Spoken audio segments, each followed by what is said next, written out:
votre maman est en EHPAD. Alors, on va peut-être commencer par Oui. Elisabeth.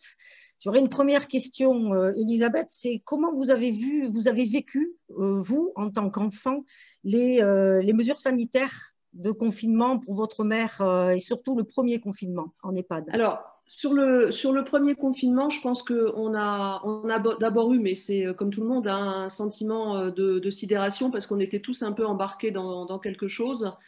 Et les EHPAD avaient donné, je dirais, avaient pris un peu d'avance, puisqu'en fait, le confinement a démarré dans les EHPAD avant qu'il démarre au niveau de la population générale.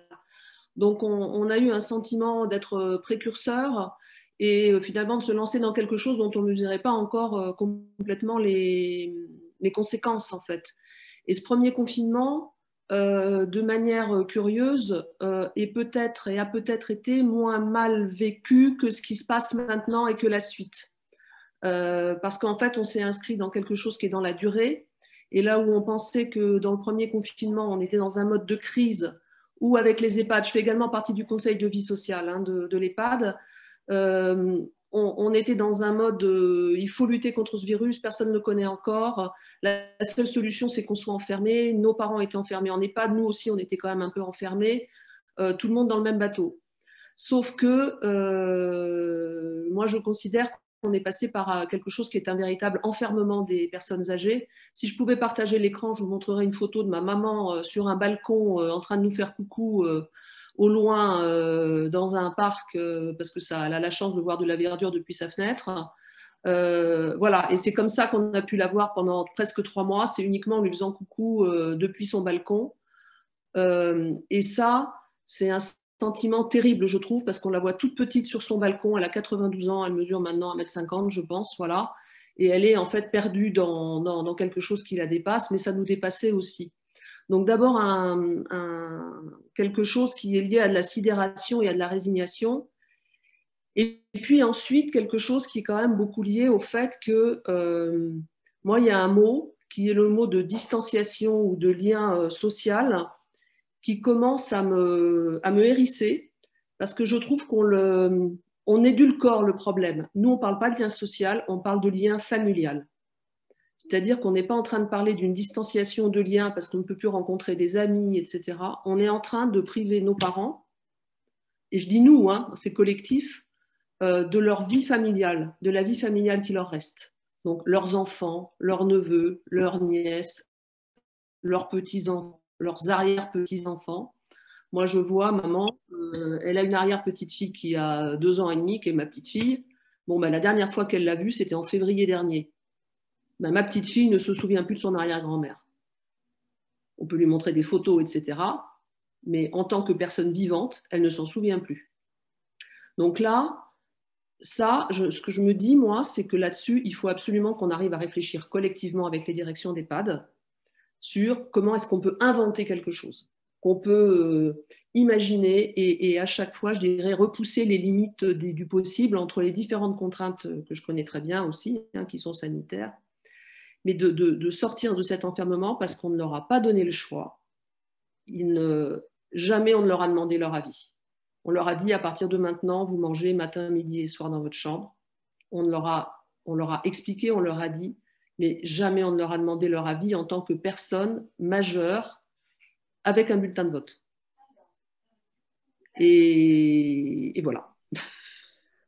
Oui, donc c'est clair. Juste, Elisabeth, justement, vous l'avez un peu effleuré, mais quelles, quelles sont les conséquences maintenant, aujourd'hui, du lien que vous avez avec votre maman par rapport à ce que vous pouviez, puisqu'elle était déjà en EHPAD Oui. avant toute la pandémie. Donc aujourd'hui, quelles sont les conséquences que vous ressentez Les dans votre conséquences dans la relation? relation, c'est qu'en fait, avant l'épidémie, bien évidemment, elle avait encore la possibilité de sortir. Donc, elle venait manger chez nous parfois. Comme elle allait à la messe le dimanche matin, on pouvait l'emmener. Enfin bon, bref, elle avait une vie tout en étant en EHPAD, une vie qui lui permettait de voir ce qui se passe dehors. Là, aujourd'hui, depuis un an, enfin si cet été, elle a pu sortir un peu, mais sinon, elle n'a plus d'idée de ce qui se passe dehors. Et nous, maintenant, on la voit à travers un plexiglas, avec un masque. Normalement, on n'a pas le droit de lui prendre la main, etc. Le contact tactile est en train de diminuer. Moi, à chaque fois que je la quitte, et je l'ai quittée à nouveau hier soir en attendant la prochaine visite, chaque fois que je la quitte, c'est mais est-ce que tu pourrais pas quand même me prendre dans tes bras? J'ai envie de t'embrasser. Et ça, certains de mes petits-enfants sont capables de comprendre que là, bon, bah, on peut continuer à se faire un peu des câlins, mais enfin, il faut faire attention, etc. Mais refuser ça à sa mère, dont on sait qu'elle vit ces derniers mois, ces dernières années, etc., c'est inéluctable. Et de savoir qu'après, elle remonte toute seule dans sa chambre sans avoir pu avoir ce contact physique. Moi, j'en suis partie hier soir. Voilà, quoi. Je n'en dis pas plus. Je n'en dis pas plus. Donc, c'est un véritable déchirement, en fait. Et c'est un déchirement à chaque fois. Donc, et je n'ose pas imaginer ce que c'est pour elle. Parce que moi, après, je retourne dans la vie un peu sociale malgré tout. Elle retrouve les quatre murs de sa chambre qui est très confortable, il y a du personnel très sympa. C'est pas ça le sujet. Là, je parle du lien familial. Je ne parle pas que du lien social.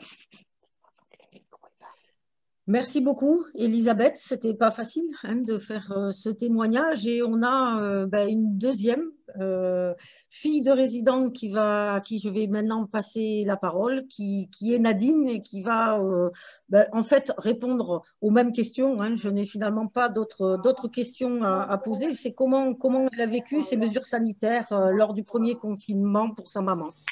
Alors, pour moi aussi, je reprends le terme d'Elisabeth, c'est vraiment la sidération. Il y a du manque qui se crée, il faut réinventer la relation, d'autant que ma maman, qui a 94 ans, est en début de démence. Vous verrez pourquoi je pense que c'est encore quelque chose d'autre. Je voudrais dire déjà que j'ai été ravie de toutes les solutions qui ont été trouvées et je reprendrai les termes de Anne lorsqu'elle parlait de équipe avec un grand E, des équipes réactives qui se sont adaptées et ça c'était vraiment formidable. En tout cas au cours du premier confinement, ma maman, je l'ai eue par Skype, très vite Skype a été mis sur pied. Donc, il y a eu un premier début de sidération pour ma maman qui ne comprenait pas pourquoi elle me voyait sur la télé. Donc, ça a été très compliqué d'activer la relation par écran interposé face à cette maman complètement démunie pour s'adapter à ça. Et ensuite, les équipes, toujours dans leur recherche face à cette situation inédite de solution, ont essayé de mettre des visites, ma maman dans le corps du bâtiment et les familles arrivées par le jardin dont la porte-fenêtre était ouverte et un plexiglas qui nous séparait. Et nous étions en plus avec 2 tables pour pas qu'on s'approche trop de la fenêtre. Et en fait, je vous avoue que je l'ai fait une fois, mais je n'ai pas pu le faire une deuxième fois parce que ma maman qui était de l'autre côté, sans cesse se levait et disait « Mais Nanou, tu es là, attends, mais viens, viens, puisque tu ne viens pas, moi je viens alors. » Et il fallait sans cesse lui dire « Non, non, Madame Boyals, non, restez là, vous ne pouvez pas vous lever. » Donc ça, c'était vraiment très compliqué pour moi, en tout cas, à vivre. Du coup, lors du premier confinement, j'ai poursuivi par Skype. Et ensuite, au deuxième confinement, l'EHPAD a fait le choix de les laisser circuler dans l'EHPAD entre eux. Par contre, nous avons visité nos aînés dans une bulle plastique qui est installée dans le jardin. Et que lorsque nous sommes dans la bulle plastique, il y a 2 entrées, donc l'aîné rentre d'un côté, moi je rentre de l'autre, et lorsque nous arrivons au milieu de la bulle, nous avons une cloison plastique qui nous sépare. Et donc ce deuxième confinement-là, c'était une autre solution qui a été trouvée. J'expliquerai après ce que ça a changé dans ma relation à ma maman. Peut-être ce que je regrette, c'est que je n'ai pas été associée. On l'a entendu, cette idée d'être consultée. Ginette nous l'a dit dans son témoignage tout à l'heure. Elisabeth l'a redit avec le fait de pouvoir travailler avec les équipes. Non, moi, je n'avais pas de nouvelles du conseil de vie. Je ne savais même pas qu'il y en avait un, en fait, dans l'EHPAD. Et donc, j'étais très isolée pour gérer les émotions qui me traversaient en tant que famille face à ce que j'avais à acter, puisqu'on ne me demandait pas mon avis, j'avais à acter. Et je le redis, ma parole n'est vraiment pas à l'encontre des équipes qui sont formidables et qui font un travail d'adaptation remarquable par rapport à cette situation inédite. Mais en tout cas, dans peut-être le fait qu'on aurait pu associer, ça m'a laissé dans une solitude un petit peu pour gérer ce que ça me faisait de voir ma maman dans ce cas-là et de subir un peu, en tout cas, ce qu'on me disait de faire, où est-ce qu'il fallait que j'aille voir ma maman. Peut-être ce qui m'interpelle dans cette gestion de la crise, c'est qu'on est très loin de la définition de l'Organisation mondiale de la santé, telle qu'elle l'a définie, c'est-à-dire que tout le monde s'active autour de nos aînés pour les protéger au niveau de leur santé physiologique, ne pas tomber malade. Or, moi, je me dis, ma maman ou tous nos aînés, comment font-ils pour que leur santé aille bien, y compris dans le lien social, dans leur structure psychique, psychologique, dans l'EHPAD de ma maman, peut-être le manque de personnel a comme conséquence que les animations sont suspendues parce que les animatrices servent maintenant à ouvrir les différentes portes de la bulle plastique dont les portes sont fermées par des grandes fermetures éclairs. Et elles ne cessent toutes les après-midi de visite. J'ai droit à 20 minutes de visite par semaine. Elles ne cessent d'ouvrir ces grandes fermetures, fermer et nettoyer, aseptiser entre chaque visite de famille. Si je passe à la deuxième question qui était quelles ont été les conséquences de relation avec ma maman, je dirais que c'est ma maman étant en état de démence, j'ai beaucoup travaillé avec elle sur du sensoriel, c'est-à-dire que quand j'allais la voir, il faut un grand temps, 1h30, 2 heures, je restais avec elle pour activer la mémoire, pour retrouver qui j'étais, pour essayer de redialoguer avec elle, pour activer les papilles gustatives, partager un goûter ensemble, partager une promenade ensemble. Donc, je suis vraiment beaucoup sur une relation de sensorialité avec ma maman. Et du fait de là où nous en sommes, toute cette sensorialité est en train de baisser, puisque je ne vois ma maman dans cette bulle que 20 minutes par semaine et 20 minutes de Skype par semaine.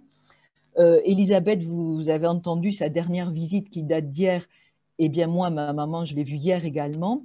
Et ma maman, à un moment donné, avance sa main jusqu'à la cloison plastique qui nous sépare et elle dit « Mais je voulais te caresser la joue ». Et elle n'arrive plus à me caresser la joue. Et donc, il y a un transfert aussi, ce sensoriel.